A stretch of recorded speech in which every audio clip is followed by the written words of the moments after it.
একটা ভক্তিমূলক ছবিতে কন্ট্রাক্ট সাইন করেছেন আপনি আপনি কি সেই জগদীশটা কথা বলছেন? চিনতে পারছো না? কি করে চিনতে পারবো জগদীশটা? ওষুধ আসাদ বদলে যাওয়ার সঙ্গে সঙ্গে আপনার কথাবার্তা যদি পাল্টে গেছে। বেলা যখন 9টা বাজে ঘড়ির কাঁটা দিয়া তখন 6টার ঘরে থাকে তাকে না যায় তোমার হাতের বিড়ি আর সিগারেটে রূপান্তরিত হয়েছে সেই জন্যই বুঝে দুটি মিলে ছাটাই করে জগদীশ দত্তের পরনে আজ ম্যাচিং করা যাবে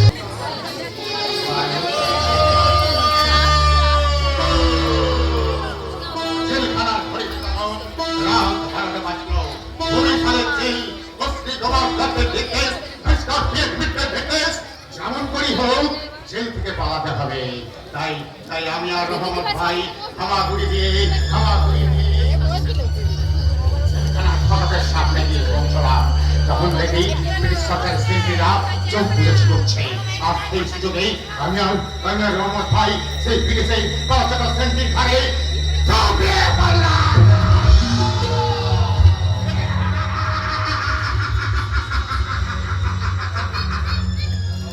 সুখের সংসারের পাহারাদার জগদীশ দত্ত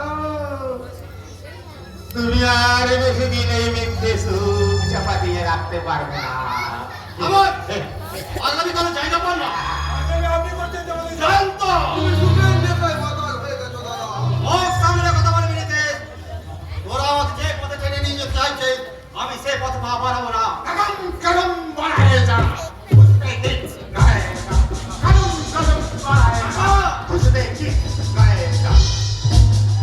একদিকে ঝাঁসি রানী লক্ষ্মীবাঈ, আরেকদিকে কলকাতার শেষ সম্রাট শেরশাহ বাহাদুর শাহ। একদিকে রানী বলছে মেরা ঝাঁসি লক্ষ্মী নেহি, একদিকে শেরশাহ বলছে বাদাম ভোলায় যা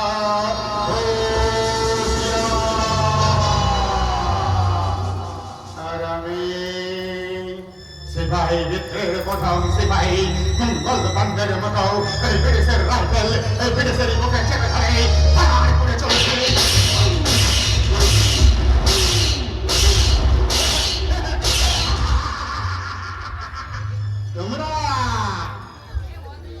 তোমরা সবাই শুধু সামনে লাল কেল্লা সামলাও।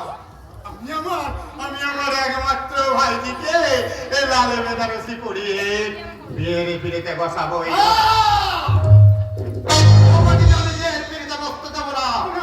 আপনি তাকে বিয়ের লব্ধা খাবেন না তোমাদের বিয়ে হয়ে গেলে আমার বাড়ি হবে না সে শ্বশুর বাড়ি চলে গেলে আমার স্বপ্ন মরে যাবে